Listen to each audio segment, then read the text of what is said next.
Abebitibwa mwenna, assalamu alaikum warahmatullahi wabarakatuhu. Eno gye bayita maqaamu Imam Muhammad Mahdi ajalallahu ta'ala faraja. Ekifo ekimu ekyalabibwamu Imam Muhammad Mahdi ajalallahu ta'ala faraja ng'azze okola ziyara ya Aba Abdillah Imam al-Hussein alayhi salatu wassalamu e Karbala.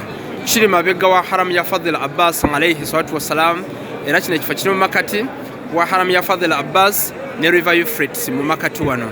Nolwekyo Imam Muhammad Mahdi ne Ahlul-Bayt bonna bajja okola ziyara ya Aba Abdillah alayhi salatu wassalam. Bannabi bonna kigambibwa nti they always come for the ziyara of Ahlul-Bayt alayhi salatu wassalam. Nolwekyo twegayirira Allah subhanahu wa ta'ala bihaki Aba Abdillah abeere ng'atumalira haja. Imam Jafar Sadiq agamba nti man lam yaqdir ala ziyaratina faliyazuru salih mawalin yuktab lahu thawaba ziyaratina.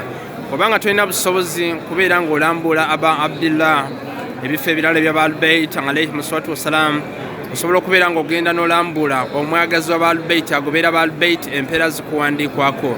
N'olwekyo ziyara ya Ahlul-Bayt, ziyara ya Imam al-Hussein, ziyara za Ahlul-Bayt zikubirizibwa nnyo. Kyova olaba ne Imam Muhammad Mahdi ajja okola ziyara kusabira jjajjaawe Katonda abeere ng'amwongera ze ranks. Twegayirira Allah subhanahu wa ta'ala akkirize ziyara obanga tusobodde gikola, osobola okukola majalisi yonna gy'osobodde n'osavinga wadde mazzi. Majalisi za Imam al-Hussein zigoba bbala, zigoba ebirwadde. Nanti Ahlul-Bayt kisa, n'olwekyo Katonda akuwa ekisa, nabbi wabeera kisa ne Ahlul-Bayt babeera kisa. Mu Suratul Anbiya 17. N'ekyo okola majalisi za bano n'oziyimirizaawo gatherings, empeera ezo zifuna ne bakusabira buli kimu n'okifuna, ne bakuwa enfe ennungi. Nanti okwagala Ahlul-Bayt, Katonda n'akuwa enfe ennungi. Nanti okwagala Ahlul-Bayt, teeka mu Suratu Shura aya 2:3. Era ekiraamo kya Nabbi Muhammad eyo Qur'an ne Ahlul-Bayt Sahih Muslim volume ey'okubiri peegi 238.